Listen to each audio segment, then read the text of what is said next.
Nós estamos aqui hoje no Cafofo, se o Regis me permite, no Cafofo do Regis, né?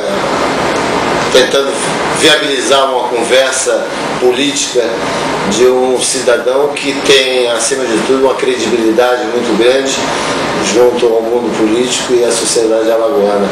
Regis, há quanto tempo você está na política, Regis?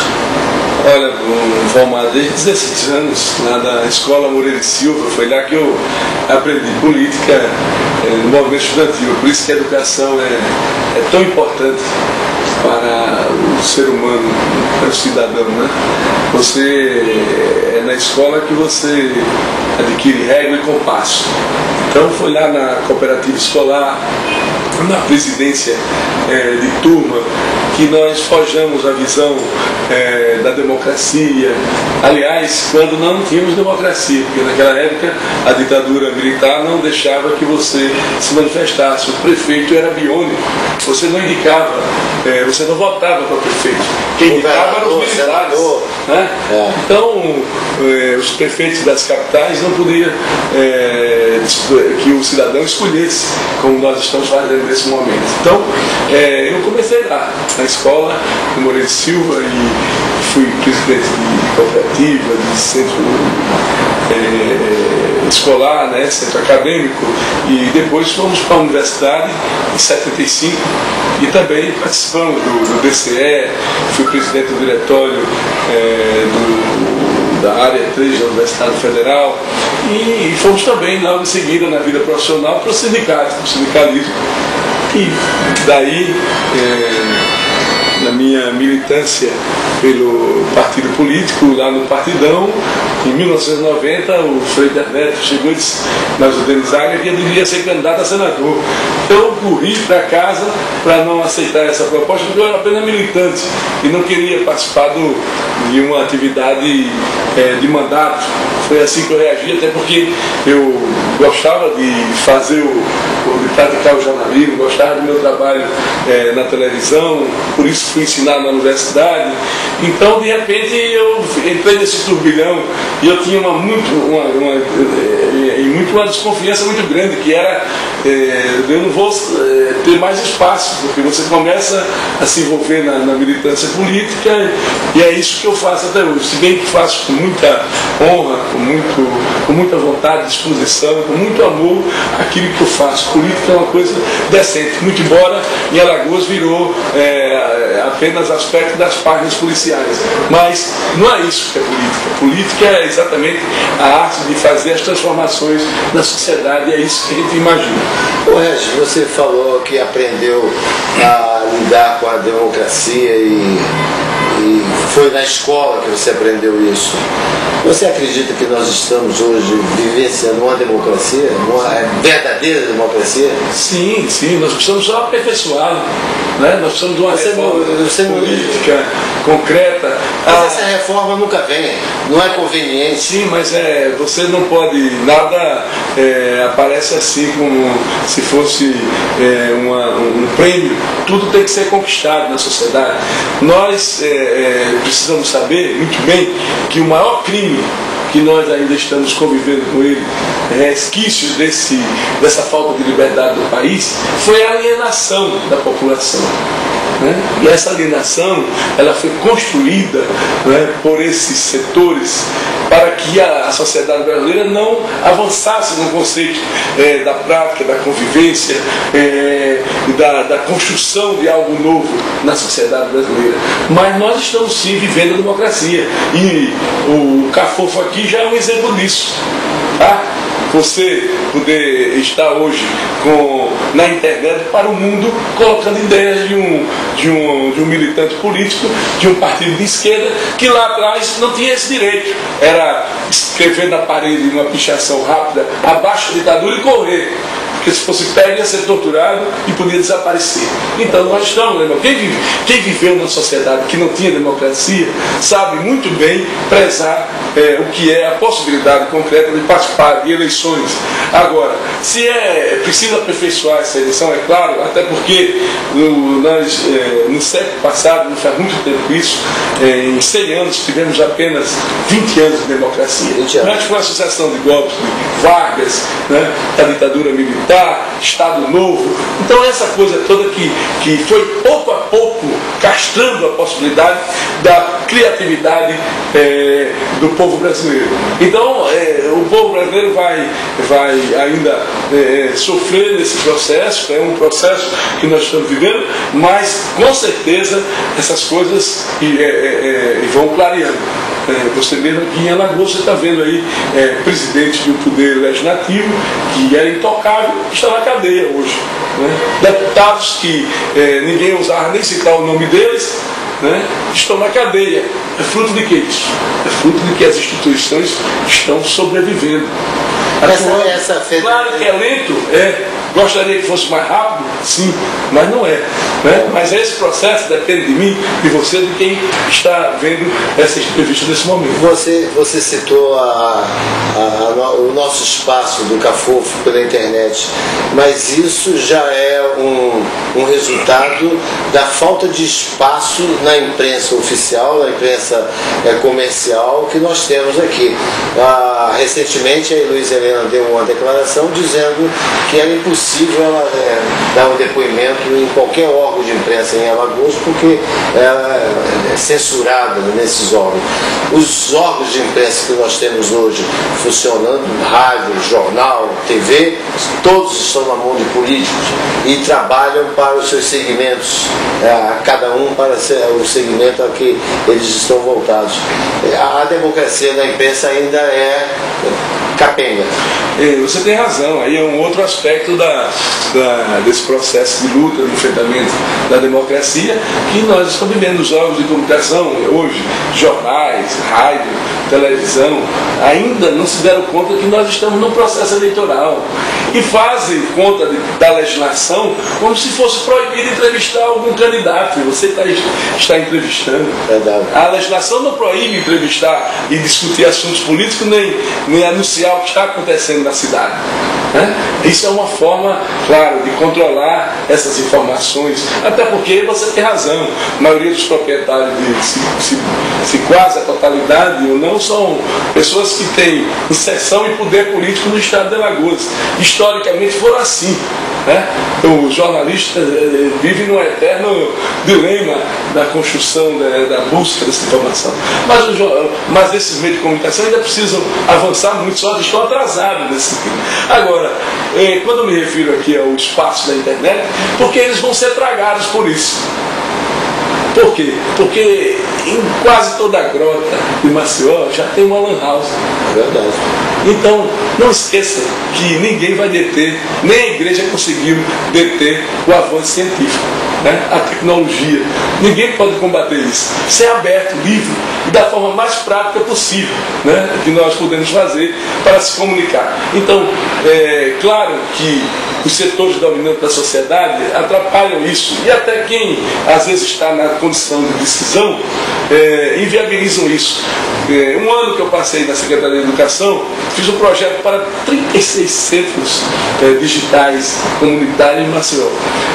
Quase 4 milhões de recursos aprovados, a primeira parcela em caixa para a Prefeitura de Maceió. Deixamos lá, quando saímos desse projeto, o dinheiro chegou e eles devolveram por pura, absoluta, total incompetência. Essa é a figura do prefeito de Maceió, que alguns ainda dizem que trabalha. Né? Agora, daí, o exemplo dos telecentros, isso é fácil provar, basta procurar as contas do governo federal, o que ele destina às prefeituras brasileiras, que você vai encontrar lá no Ministério das Comunicações recursos que voltaram para a área da inclusão digital, que é fundamental para a democracia. Né? Na internet vai ser o grande caminho E mais ainda do que os jornais, imagina, o jornal tem que aprofundar a notícia e sai no outro dia. Agora você pode aqui, o cidadão entrar e fazer um conceito da nossa entrevista, debater, discutir online, tudo isso é um avanço, uma revolução que nós estamos vendo, que nós nunca imaginávamos até então uma coisa dessa natureza. Por isso é que eu tenho muita fé na democracia, nesse avanço técnico-científico, que ele só liberta o homem. Ô Regis, você já teve mandato de vereador, tá? Deputado você não pleiteou, né? E então o partido pediu para que a gente fosse candidato a deputado federal. Olha, eu sabia que as dificuldades eram tão grandes por causa dessa história de cadastro, essa coisa de comprar voto, ainda esses currais eleitorais que ainda existem no estado de Alagoas, que nós precisamos derrubar isso de uma vez por todas, né? E eu não imaginava, mas você vê que ainda há um espaço naquele momento. E nós conseguimos ter o mandato de deputado federal, o partido conseguiu isso, nós estávamos lá representando, coisa que até a gente imaginava que seria muito difícil, mas a mensagem chegou à população. Então, nós conseguimos eleger deputado federal, cumprimos uma tarefa importante nisso. Portanto, lá atrás, eu quero dizer que voltando, o mandato de vereador foi uma coisa muito boa. O que eu tenho de legislação aprovada e que não é de conhecimento, começa pela legislação do acesso àqueles portadores de deficiência no transporte coletivo, foi uma lei nossa lá atrás, que não existia em Maceió. Desse aspecto, Valmar, a nossa comissão de inquérito que começou, teve meio e fim, que foi ali da profissão. Você é uma pessoa inteirada nessa área. Nós conseguimos colocar a gente no Ministério Público e na Justiça, né? Naquele momento, e não abrimos mão disso. Enfrentamos problemas, inclusive em áreas da cidade, com a comissão, tocamos, fizemos um relatório e encerramos. Como todos, que me orgulho muito disso, e me orgulho também ter sido membro da comissão da Macro Drenagem de Maceió, que também entregamos ao Ministério Público, porque esse é o papel do vereador. O que está acontecendo hoje em Maceió? Nós temos uma Câmara omissa, irresponsável, entendeu? Que a população de Maceió precisa acordar para isso. Essa Câmara de Vereadores é algo de lamentável. Porque qual é o maior problema do Brasil? O maior problema do Brasil é você fazer obras, né? E essas obras, ou não acontecer uma fiscalização mais profunda delas, é você fazer obras com problemas, que às vezes apresentam uma certa solução para uma situação e vem por força de acompanhamento, fiscalização, transparência, vem ao mesmo tempo trazendo uma série de outros inconvenientes, né? Nós temos aqui em Maceió exemplos desse, que é chamado viaduto da Xuxa, diz que só passa baixinho, né? Chama o viaduto da Xuxa. Então veja bem, ali não passam os cegoeiros, esses carros transportam os carros. Por quê? Porque a altura dele não foi dimensionada para isso. Quer dizer, isso é algo absurdo. E o povo também já denominou como um tobogã. Mas é um tobogã. É algo, né, perverso que foi feito ali, e que boa parte da população acha que é o máximo. Por quê? Porque falta discussão, debate, informação. Eu digo que é uma obra que trouxe problema para a cidade, porque aquela foi uma obra que aconteceu pela irresponsabilidade do Poder Legislativo e do Poder Executivo. Porque se você observar aquela avenida ali próxima a Mangabeiras, aconteceu um adensamento urbano ali absurdo. Você tinha já um shopping que está ampliando, uma igreja que tem estacionamento para 5 mil, né? É uma coisa que movimenta pessoas ali de uma forma absurda. E você tem mais um outro supermercado que se estabeleceu, inclusive uma cadeia estrangeira de supermercado. Mais na frente, um centro empresarial gigantesco. Logo após ali já próximo à Ladeira do Óleo, uma universidade, e um hospital que está sendo instalado ali. Né? Então, de repente, sem nenhuma observação do que é o zoneamento da cidade, sem acompanhar o código de postura, a prefeitura deixou acontecer essas intervenções para servir interesses econômicos que poderiam ser instalados em outras áreas, mas para atender os objetivos, os interesses econômicos de empresários, inclusive de cadeias estrangeiras, de supermercado, foi implantado aquilo ali e exigido aquele elevado, que é um verdadeiro tobogã. Né? Então aquilo é uma coisa mal arrumada para justificar os interesses de quem se instalou naquela área. Ora, quem foi de repente que pagou esse pato? Quem pagou esse pato foi quem paga o IPTU, quem paga o ISS, quem paga imposto na cidade de Maceió. Todos nós. Nós pagamos e não temos nada a ver, porque ninguém tem a igreja ali, ninguém botou centro empresarial ali, a maioria da população fez isso. Foi uma minoria, porque por interesses econômicos condensou toda uma série de atividades numa só avenida. Então isso é de uma irresponsabilidade, porque não tem prefeito, porque essa cidade não tem gestor que permite isso. Então são essas coisas que você cobra essa relação ao mesmo tempo aqui. Uma Câmara manietada, uma Câmara submetida, uma Câmara a serviço do Executivo é que se permite a não fiscalizar uma coisa dessa natureza. Porque é papel do vereador. É por isso que a população não compreende o que é ser um vereador. Não compreende. Agora, essa qualificação da Câmara se deve, inclusive, um artigo que eu publiquei, foi publicado no jornal e foi publicado também na Folha, a ditadura do analfabetismo. Nós estamos numa ditadura do analfabetismo. Uma pessoa como você, que tem um perfil para um eleitorado consciente e de pessoas que votam conscientemente, tem muita dificuldade de conquistar voto na periferia, nas grotas, na favela, junto a esses analfabetos, que são manipulados pelo kit vergonha. Inclusive está no meu blog também, o kit vergonha, que são essas bolsas, esses auxílios, essas coisas promovidas pelo governo. Quando é que nós vamos sair dessa ditadura do analfabetismo? Olha, Vomar, eu sempre fui entrevistado por você e você sempre foi uma pessoa que foi inconformada, né? A sua cobrança é sempre, quando é que a gente tem uma solução para isso? Né? É claro que isso depende de toda uma movimentação da sociedade, né? E toda de uma discussão, do acompanhamento que nós estamos vivendo hoje aqui com essas operações da própria Polícia Federal. O resultado disso tudo está abrindo, né, a opinião pública. O número de analfabetos que você cita aí, eles são mais de 40% dos eleitores de Maceió, que não tem instrução. 84% do Estado. 40% do eleitorado de Maceió não tem instrução. Fruto de um modelo econômico altamente concentrador de renda e de riqueza. A expulsão a partir da Constituição de 88 para se livrar das obrigações trabalhistas por parte dos grandes proprietários de terra no estado de Alagoas levou a essa realidade tão perversa da periferia da cidade de Maceió. De repente, esse contingente que estava no meio rural veio para o meio urbano e veio para a cidade de Maceió. E a cidade não teve tempo de nem estar preparado, nem tempo para resolver essa questão desse enfrentamento. Resultado, nós temos aí gerações inteiras que não têm a menor perspectiva, né, de cidadania dentro desse modelo que está aí.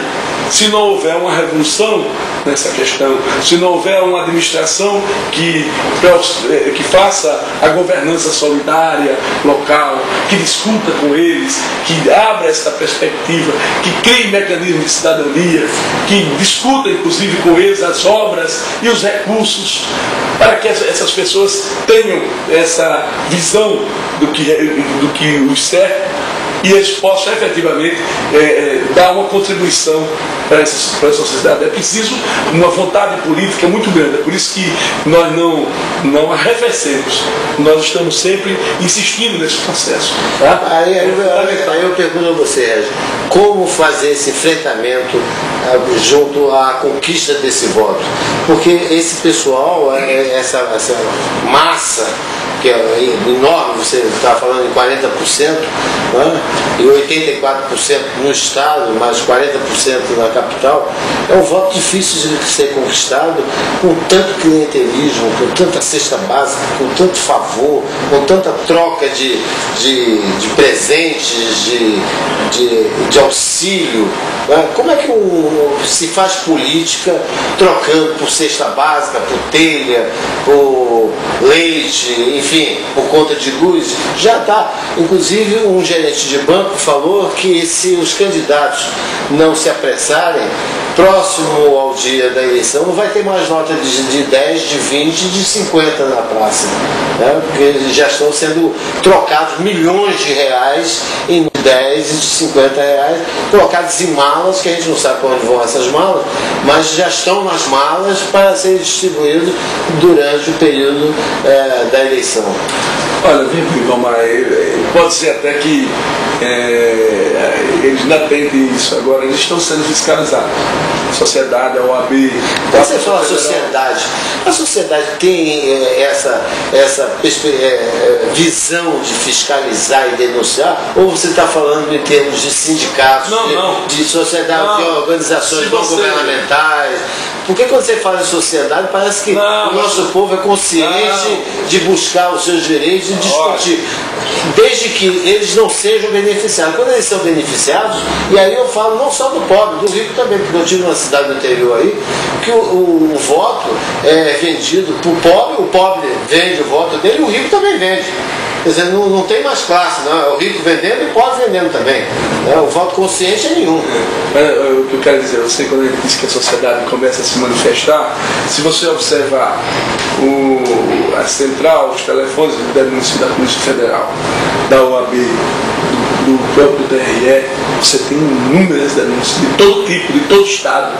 Isso é uma manifestação da sociedade, certo? Então, isso já, a Polícia Federal tem catalogado isso assim, dezenas, centenas. A OAB também.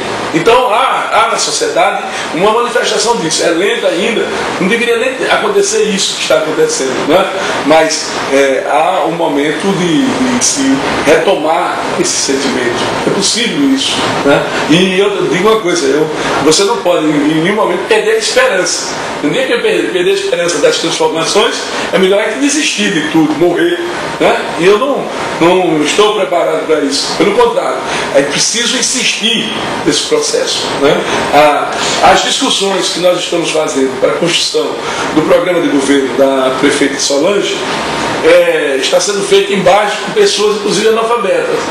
Mas se você observar o depoimento das pessoas nesses locais, dos seus problemas, de como estão sentindo, de como elas estão vendo o mundo, você mostra que com a comunicação, com o acesso às informações, mesmo lentamente, há uma tomada de posição dessas pessoas. Depoimento que eu vi ontem de uma senhora dizendo que a filha dela pegou 1 ano e 2 meses de prisão por estar envolvida em drogas, né? E que ela está enfrentando esse problema na comunidade e deu força para se organizar e ser líder comunitária, mostra, né, quanto as pessoas começam a sentir que os problemas batem nela e estão batendo também na classe média, que achava que resolver o problema da rua, do tobogã, para passar com o carro mais rápido, do acesso livre ao bairro. A Praça da Liberdade no caminho de rato, como o nosso ex-governador falou. Exato, porque aquilo ali fizeram uma modificação toda, ele também tem certa culpa, porque a prefeita dele também fez isso lá atrás.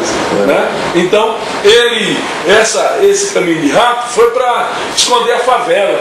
Quer dizer, você colocou postes caríssimos, iluminados, né, para a rua, para iluminar os carros dos bacanas, e a favela está lá, sem esgoto, sem iluminação. E aquela favela já era para ter desaparecido, estava no projeto da reurbanização. Vai ser. Há um projeto para ser reurbanizado.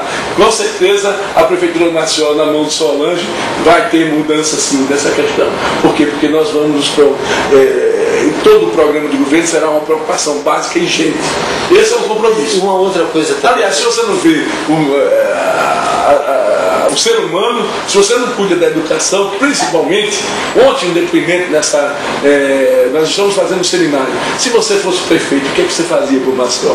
Essa é a pergunta que nossa chapa está fazendo, para ouvir da população. Então, uma pessoa disse, olha, eu estou vendo aqui inúmeros problemas que foram colocados aqui pela comunidade. Confesso que eu não sei como vocês vão resolver isso aí. Mas aí eu perguntei, e se você fosse, o que você priorizaria? A educação. A educação, claro, porque é caminho para a solução de todas as outras mazelas. Então, precisamos ter um governo que centralize a questão da educação, né, como prioridade. Na hora que você tem mais educação, você vai lutar que haja saneamento e não aplaudir prefeito que faz calçamento e deixa o esgoto. Falar em prefeito, eu lembro de uma conversa que eu tive com o prefeito do interior, onde eu estava tentando convencê-lo a fazer uma capacitação junto aos conselheiros, porque de um governo para cá é conselho de saúde, conselho de educação, conselho da criança e do adolescente, conselho, tem vários conselhos. E o prefeito falou, você está louco? Eu quero ninguém capacitado, eu quero os conselheiros assim mesmo. Eu falei, mas eles estão desinformados, eles não sabem nem de que conselho eles são. Mas é assim que eu quero. Quer dizer, que política, que coisa nojenta, como é que pode isso, né? Essa situação, ela não pode continuar. A maioria desses prefeitos são incompetentes, irresponsáveis e não estão preparados para o exercício do cargo. Então essa é a grande limpeza que precisa ser feita, né? E essa discussão política, e a eleição agora está mostrando isso. Você vai pela cidade interior, não tem mais que ter festival, entendeu? De axé, de dinheiro, de cachaça, não tem. E há uma preocupação, como chegar ao eleitor? E o eleitor está refletindo. Você não está trabalhando com animais, está trabalhando com gente. As pessoas pensam. Por mais que tenha dificuldade da escolarização, mas pensa. Mas o voto consciente, a pessoa consciente, o eleitor mais esclarecido, faz uma pergunta para você. Por que a esquerda não está unida? Por que essa fragmentação da esquerda no enfrentamento a um cargo tão importante como o da Prefeitura de Maceió? Uma questão de concepção, veja bem. A esquerda não consegue se unir aqui, como também a direita. Nem a esquerda nem a direita, porque isso não é uma coisa assim uniforme. Né? Os partidos já estão, no próprio nome diz, são partidos. Né? Então, não é aqui, não é na Itália, não é na Europa, nos Estados Unidos. Né? É um processo. E mais, até porque, aí se você descer detalhadamente por que essas questões, você vai verificar que há setores da esquerda que têm concepções que acham que podem adotar ainda do início do século passado. Tá? Então, essa esquerda ainda que acredita que o muro de Berlim não caiu, né? Essa tem uma visão, consequentemente se apresenta com candidaturas e tem direito de se apresentar. Por isso que às vezes ficam tão isolados em guetos. Né? Então, nós precisamos ter uma visão da sociedade hoje, né, de compromisso, do que hoje há uma discussão profunda da esquerda, algum pensamento da visão do socialismo real, né, aquilo ruiu. E ruiu pelas cabeças de quem militava na esquerda. Mas isso não é o fim do mundo. Né? Quem é de esquerda tem que ter a capacidade de se revigorar no processo e ver que ser de esquerda hoje é lutar pela inclusão da maioria do povo dentro dessa sociedade do mercado. Que o mercado só por si não responde às necessidades do ser humano. E que é preciso fazer a inclusão da maioria daquelas pessoas que precisam participar desse bolo da ciência, da tecnologia, das conquistas que o homem conseguiu amealhar durante a sua existência. Então, as diversas concepções de esquerda hoje levam a esse fracionamento. Mas também o que se pode chamar de direita pode ser dividido. Por exemplo, o campo lá do Cícero Almeida hoje, você vê do Collor, João Lira, Benedito de Lira e vai por aí.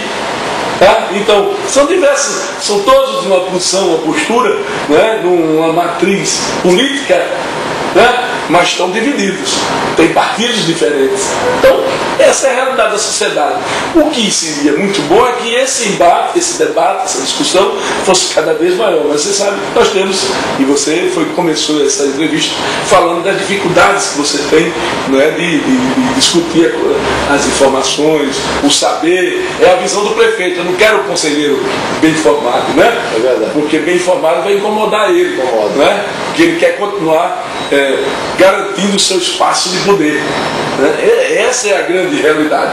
Mas essa é uma realidade que vem aí, né, há décadas em Alagoas, né, pela concentração do poder, da riqueza, de todos esses fatores. Então, o fato do PPS estar em 70 municípios alagoanos, ter candidato a prefeito, 346 vereadores, já é um exercício dessa discussão. O PPS, nessas coligações no interior, prioritariamente está dando um segmento junto do PSDB, e tem municípios que está coligado com outros partidos?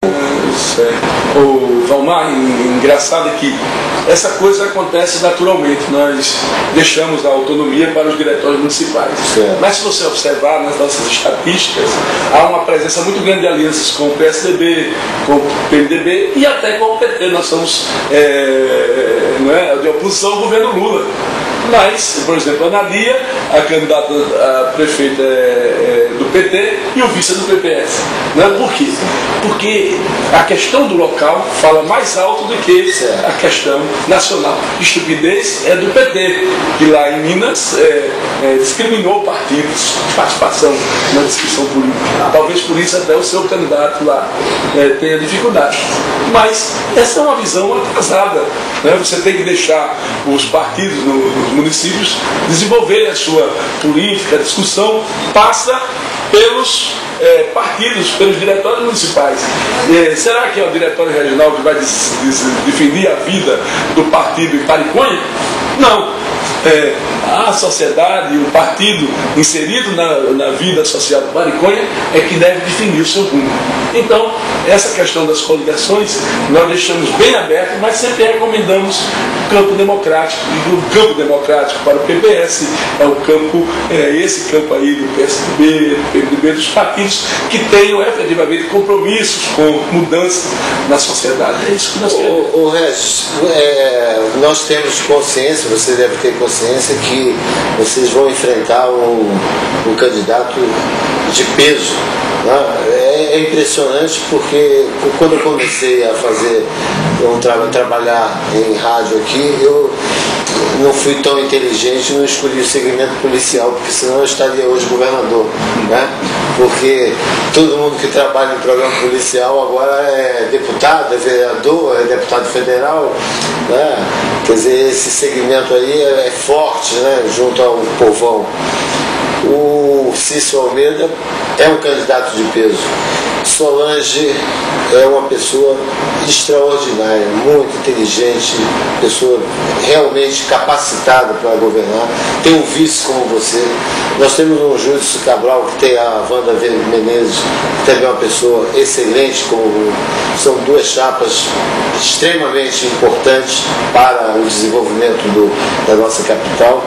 Mas nós temos do outro lado esse perigo dessa reeleição, né? Que traz uma preocupação muito grande, porque na área social, nada. E aí eu falo nada, não é na área municipal. Aí eu falo também da área estadual. O Estado também largou de mão a assistência social. Olha, veja bem, é muito cedo para você colocar aí uma discussão do Estado, e eu começaria a ver por um outro ângulo. Se você observar, o governo do Estado teve um ano dificílimo, seu primeiro ano de governo, e pelo Estado que é inviável se não tiver uma gestão fiscal, administrativa, que corrija não só o endividamento, né, e os restos a pagar montado há anos por outras gestões, né, deixou o Estado quase que inviável.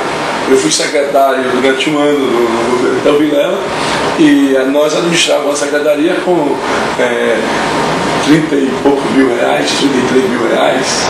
Né? Então, esses recursos são muito poucos para a política de qualificação, trabalho, emprego e renda. Nós qualificamos mais mulheres do que homens, e insistimos em qualificação que desse resposta imediata na produção do emprego, do trabalho, né? Para não fazer cursos aleatoriamente. Há uma grande necessidade de curso de inclusão digital, informática. Né? Há uma necessidade muito grande do jovem nesse sentido. Né? Mas há uma necessidade de você desenvolver uma série de ações do campo social, que não é apenas essa política de bolsa estabelecida pelo governo federal, mas é todo um processo de construção, de desenvolvimento e mais perto da construção efetiva, né, de uma política de ocupação, de ocupação. Não, mas eu estou falando na política de trabalho. Mas veja bem, mas ontem saiu nos jornais, na televisão, que o programa Bolsa Família agora foi ampliado em não sei quantos milhões de reais para o segmento de treinamento na construção civil. Você sabe disso? Quer dizer, é uma política eleitoreira. Por que agora, na véspera da eleição, o governo Lula resolve investir milhões de reais para ampliar a Bolsa Família com esse treinamento para o desempregado?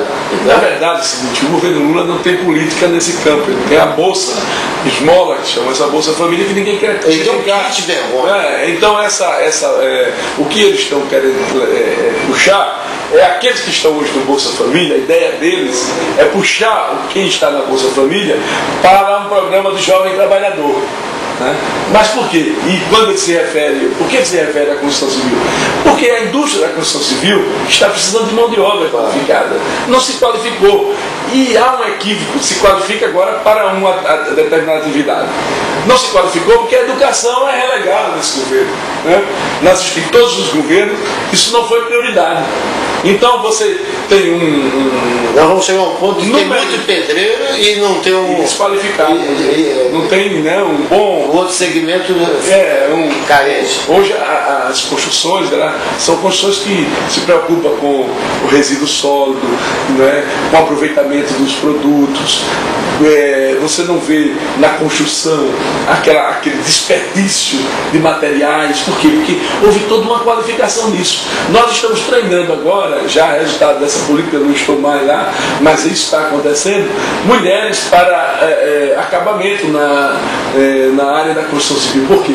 Porque se fez uma pesquisa, se fez todo o trabalho. Quem você está falando?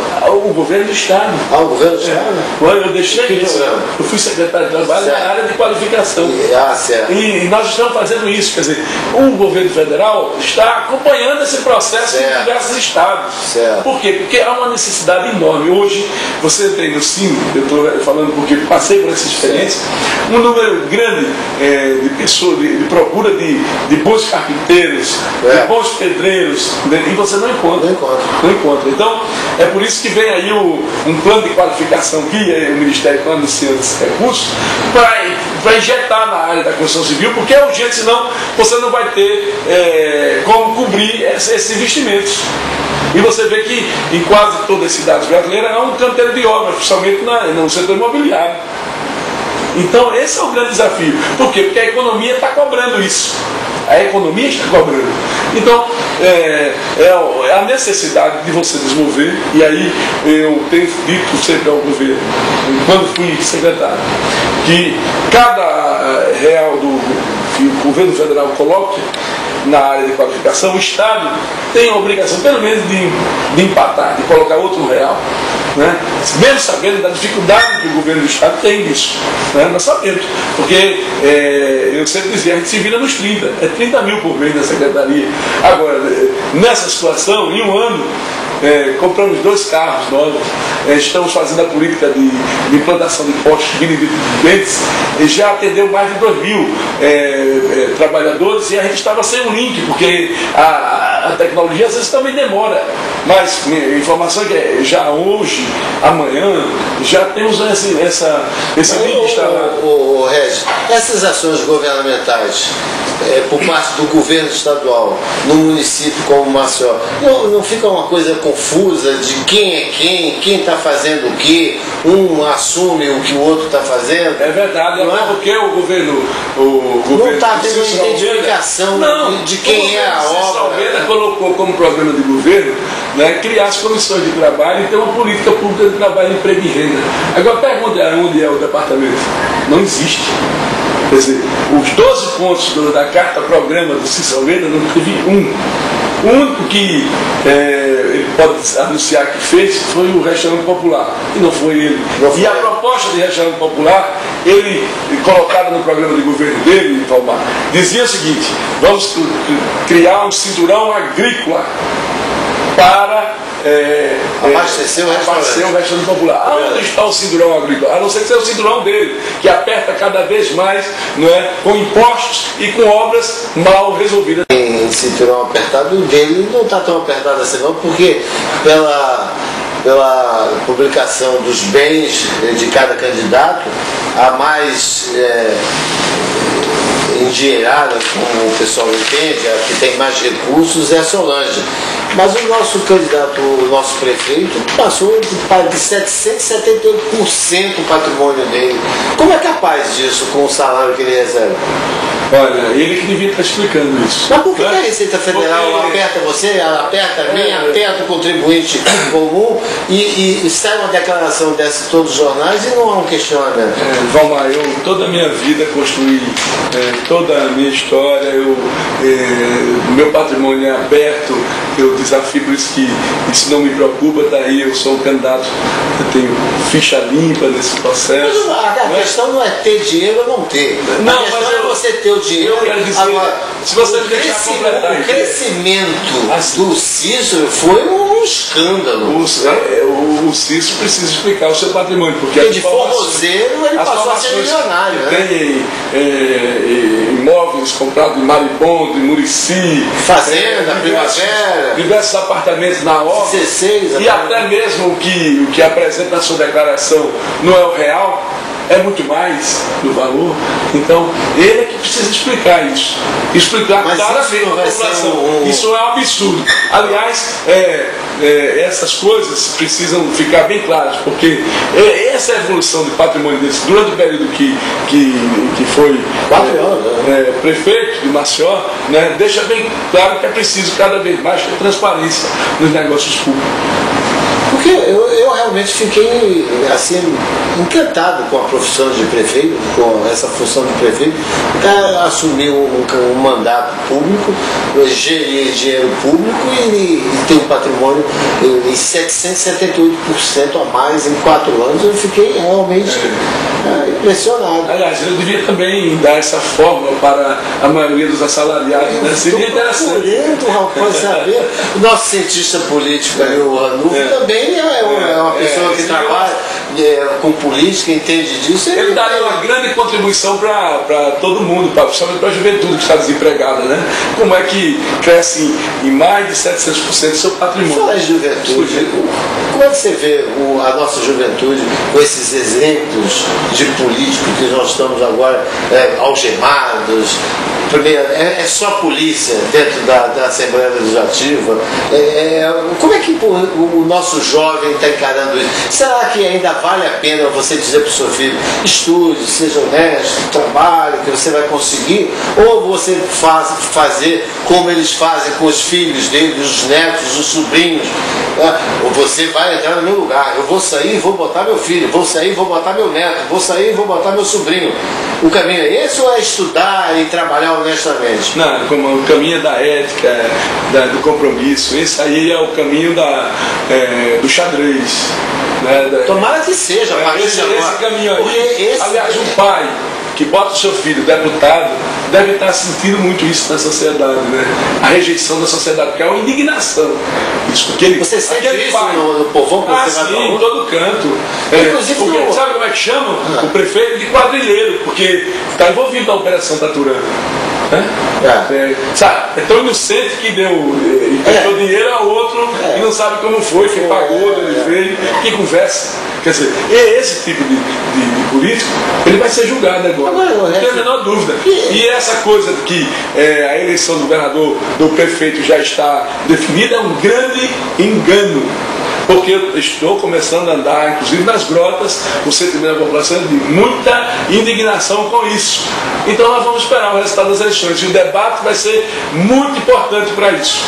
Porque o povo é que está precisando de médico, de remédio, de saúde, os seus filhos estão precisando de educação. É isso que ele está sentindo lá. Claro que a classe média que paga escola, tem o seu plano de saúde, não sabe o que está acontecendo na prefeitura, porque é omissa. Agora, o cidadão que vai bater no posto de saúde lá, e quando tem qualquer problema, corre para o hospital de alta complexidade, que é o hospital de emergência, por culpa da prefeitura, que não tem os seus postos funcionando a contento, sabe o que representa um prefeito dessa natureza.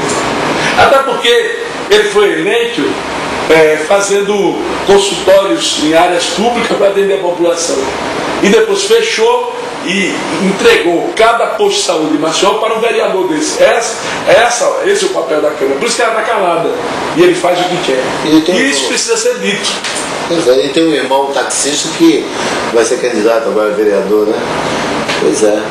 Mas eu estava impressionado com um deputado, não lembro o nome dele agora, mas é de uma família importante, politicamente importante do Estado.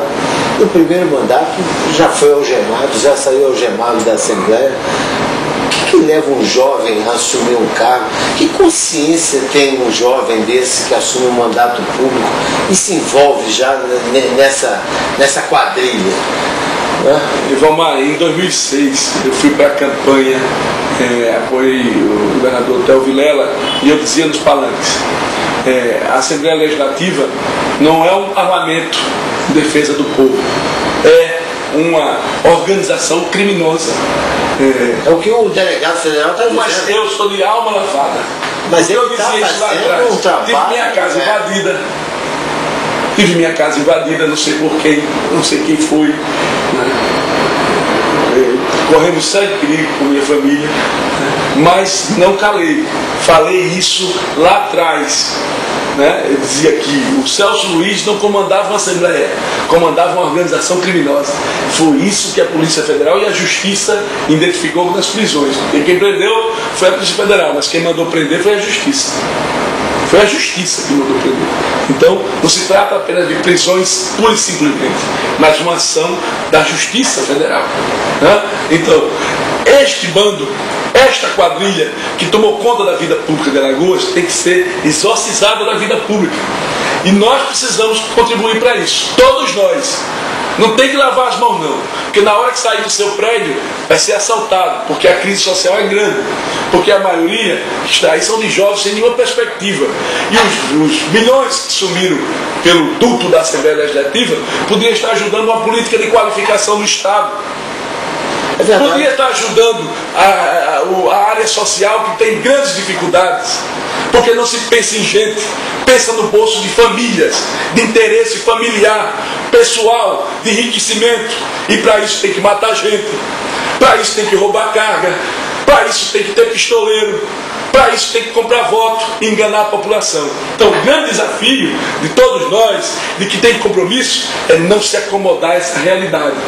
E esse é o nosso papel, esse é o nosso desafio. Todos nós. Uma pessoa sozinha não resolve esse problema. Então, cabe a quem tem consciência, disposição, participar dos partidos políticos, construir chapas próprias. O PPS orienta o primeiro a fazer a sua chapa própria. E não consegue, nós não conseguimos 30 profissionais liberais que quisessem aqui fazer uma chapa própria para vereador por Marcelo pelo PPS. Não conseguimos. Agora você vai para a coligação do prefeito, está cheio de partidos. É uma sopa de letrinhas. Por quê? Por causa dos interesses. Porque ali vem a bufunfa, ali vem o dinheiro, que é aquilo. E você não consegue juntar 30 homens de bem nessa terra para ter uma chapa e influenciar nas eleições. 30 homens de bem com 1000 votos cada um. Já fazia aí, 2 vereadores. Verdade. Então, é preciso que a sociedade reflita sobre isso. Os partidos, e há partidos sérios, decentes. O PPS foi lá tomar o mandato de quem foi infiel, irresponsável. O Pedrão perdeu o mandato. O Pedrão e mais 39 vereadores, já vai em 25. E vai chegar a 40, porque nós pedimos. A pressão foi grande. Pede pelo Pedrão, pelo Manuel, pelo João, pela Maria. Não, vamos deixar isso de lado. Nós não deixamos. Disseram que nós somos radicais, intransigentes, que eu não vou mais ganhar uma eleição em Alagoas. Ora, como se essas pessoas que estão perdendo o mandato porque foram infiéis, mandassem nos votos dos alagoanos. Mas eles acham isso. Mas essa é a concepção da política atrasada. Qual é a resposta que nós estamos fazendo? Fazendo isso, enfrentando, se arriscando, dizendo que tem que ser diferente, para mudar essa correlação de forças. Você tocou num ponto aí que é uma das minhas maiores frustrações com relação ao projeto, à ONG que eu presidi, que eu presido até agora, é exatamente o seguinte: reeducar, reintegrar esse jovem e depois você sentir que a retaguarda oferecida pelos poderes públicos para esses meninos que começaram a se conscientizar, a ver uma entrevista na televisão e entender o que o cara fala, porque até então eles nem entendiam o que ouviam, muito menos saber ler, aprenderam a ler, aprenderam a entender o que estava vendo na televisão, e depois nós constatamos que a retaguarda que a gente oferecia para esse garoto que já começou a ler, escrever e entender a televisão é o Baldomero, é o presídio, é o crime, porque é por aí que a coisa anda, é que a coisa se desenvolve para ele. Vamos matar aqui um plano que nós desenvolvemos nacionalmente de segurança municipal. Foi um estudo que nós fizemos para contribuir no debate da discussão dos futuros municípios onde o partido irá administrar. Dentro de uma visão de que a violência, a discussão da segurança pública, não trata apenas com comprar mais equipamentos, comprar mais bala, armas. Não é por aí. Senão o Rio já seria uma maravilha. E não é. O Rio agora está se identificando o seguinte: primeiro você atira e depois vai ver quem é. Aí vai ver uma criancinha, vai ver um jovem, vai ver um trabalhador. Por quê? Porque a própria polícia está apavorada. Ela não pede para a pessoa, né, parar um veículo. Ela atira primeiro para depois ver quem foi. É o desespero total de uma realidade perversa, absurda que nós estamos vivendo. Não é esse o mundo que serve para nós, para todos nós, alagoanos, brasileiros, maceuenses, não é esse. Então, a grande revolução tem que partir de um compromisso social, responsabilidade social. Isso só se faz você colocando o sentimento de pertencimento, vou te chamar essa palavra, o sentimento de que a cidade lhe pertence, né? E que os jovens que morrem hoje, a maioria são pobres e da periferia de Maceió, estão morrendo não porque são traficantes, não, é porque estão drogados e porque não conseguem mais nem pagar a droga do dia a dia, não tem essa relação. Eu conheço porque eu vivo nas comunidades, eu conheço a realidade do Feijão Puro, lá do Fernão Velho, das pessoas que estão envolvidas e de quem estão desaparecendo. Há 15 anos que eu estou numa área e que são jovens que morrem muito antes de conquistar um sonho. Então esse é o grande desafio, e aí eu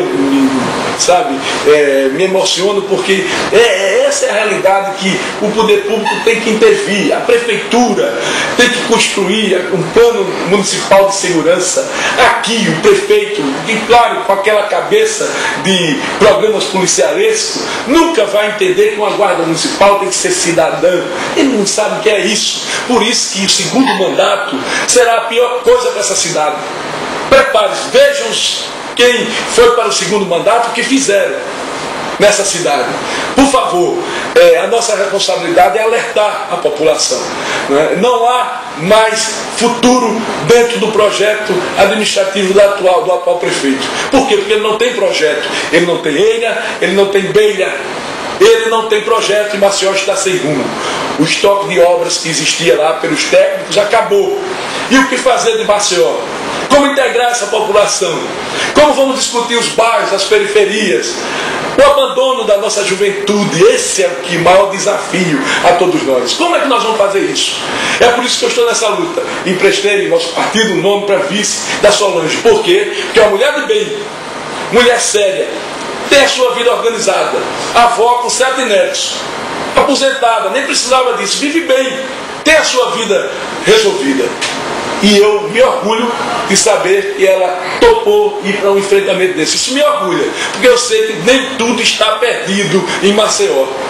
Porque se tem uma pessoa como a Solange que resolve se submeter a uma luta, uma guerra dessa contra esses insanos, porque esse prefeito é a mesma quadrilha da Assembleia, é a mesma visão, é o mesmo atraso, é saber que tem a Solange de contrapor. Por isso é que lava a minha alma, por isso que eu vou votar e vou lutar e quero participar da prefeitura como vice-prefeito para ajudar a Solange a fazer esse enfrentamento, bairro a bairro. E tem mais, eu vou discutir a necessidade de ter uma secretaria, um órgão, né, antidrogas na cidade. É fundamental que nisso esteja discutido o acompanhamento com as famílias, porque eu vi lá na Goiabeira uma mãe acorrentar o filho para não deixar que ele fosse para a rua, para não ser morto, porque estava drogado e devia o dinheiro do crack. Olha, que cidade é essa que uma mãe tem que acorrentar o filho no pé de mesa para poder garantir a vida dele? Qual é o papel dos órgãos públicos? Esse é o grande desafio. Por isso que eu estou nessa luta e não perco essa esperança. O Regis, eu encontrei para encerrar e reafirmando o que você está falando, eu encontrei com uma promotora pública no shopping e conversando com ela eu falei que tinha duas coisas certas na vida. Aqui, pelo menos aqui em Maceió e em algumas capitais, grandes capitais do Brasil. Um é a morte, que é a coisa mais certa que a gente tem, todos nós vamos morrer, e a outra que um dia nós vamos ser assaltados. Isso é uma certeza absoluta que eu tenho, porque passaram pelo Catarse mais de 1.600 meninos. Quando eu abro a página policial, eu vejo que quase a metade desses meninos passaram pela nossa instituição e não tiveram o acompanhamento adequado depois que saíram do Catarse por parte dos órgãos governamentais, tanto municipais quanto estaduais. Então eu tenho uma certeza absoluta, um dia nós seremos assaltados. Um dia você vai ser assaltado. Eu fui no... Já foi. Então, eu fui sábado passado. Pronto. Roubaram meu carro, levaram o equipamento de som, uma coisa maluca. Aí você olha, que realidade é essa? Aliás, eu queria saber quem não foi assaltado nessa cidade. Né? Eu ainda não fui. Então tá com sorte. Eu estou me preparando. Joga agora na Mega Sena que está acumulando. Eu estou me preparando. Mas veja bem, olha, é um absurdo isso. Né? Quer dizer, não é essa cidade, não é para mim, nem para o homem mais rico dessa cidade. Não pode ser. Para nenhum de nós. Olha, e eu quero dizer aqui o seguinte, que em todo momento, com o próprio Valmar, eu fico muito agradecido, já que a gente está terminando a entrevista, de ter sido procurado aqui por ele, para ser entrevistado, porque com o Valmar a gente já bateu boca, discutiu, mas construímos nisso uma amizade, um processo, né, de compreensão da visão que ele tem, da nossa visão, porque querer que todos sejam iguais é uma bobagem, é uma estupidez. Né? Todos nós temos diferença de visão do mundo e tal, mas compreendemos esse processo lá a partir do trabalho da Secretaria da Criança, que você, com o seu envolvimento com essa área, entendeu como nós construímos isso. E veja só, falamos em Mega Sena, nós criamos a Loteria Municipal. Vê se ela funcionou, porque nós queríamos ela com recurso destinado ao fundo, e o prefeito da época já resistia a isso. Tá?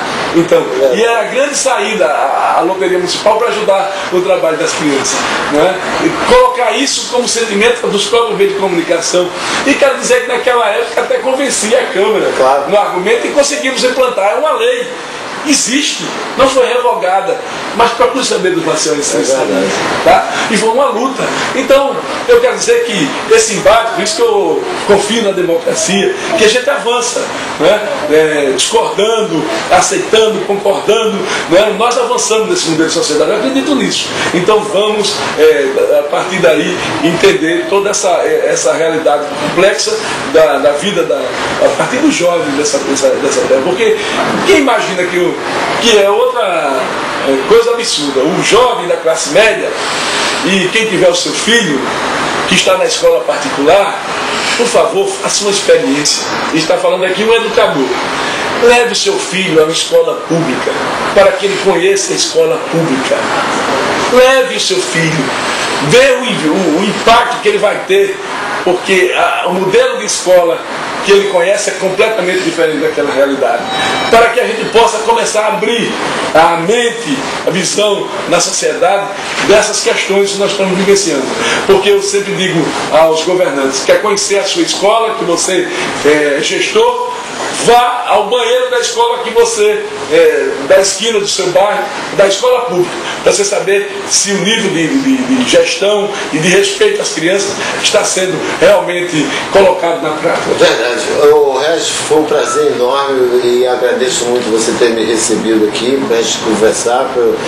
Agora eu encontro aí de ideias e de competência de vocês dois, tanto da Solange, e você escolher a Solange, e a Solange me escolher para formar essa chapa, que com certeza com esse discurso, com essa força que você tem de mudar, vai ser uma coisa bastante interessante e educativa para todos nós, inclusive até nós mais conscientes, que precisamos de ouvir certas coisas que não são ditas às claras, que eu acho que quando começar o debate, quando vocês forem para as ruas e discutir isso com o povo, vai ser muito bom. Parabéns aí a você, e essa dupla vai fechar a tampa. Eu tenho muita fé nisso, muita fé. Porque eu estou sentindo isso nas caminhadas que já estamos fazendo. Né? Há um sentimento assim, ontem lá em Pescaria, caminho de Bioca, uma senhora chamou a gente na sala dela, da casa, e disse, vocês dois espelham confiança. Ela não usou a palavra espelho, ela disse, pela cara a gente confia. Daqui ela disse isso. E se a gente merece essa confiança, nesse sentimento do que a gente consegue passar, fique certo que a história da Solange, o compromisso dela, de não estar prometendo nada, de forma simples, de ser uma mulher como todas as outras mulheres eleitoras dessa cidade, ela vai conquistar essa confiança, porque é aquela mulher se sentindo a prefeita. Eu também posso ser prefeito dessa cidade e colaborar com o destino dela, que não pode ser essa coisa de que todo mundo tem a sensação de que vai ser assaltado na próxima esquina. Mas com certeza você já foi, um sentimento, você também vai ser. nós queremos um sentimento de uma cidade de paz. Verdade. De paz. Cidade de paz. Será esse o sentimento da condução da administração, e eu tenho muita fé nisso, por parte da Solange, do que nós vamos construir na Prefeitura de Maceió. Eu que agradeço essa oportunidade. Regis, obrigado. Um abração, boa sorte. Para vocês. E vamos em frente.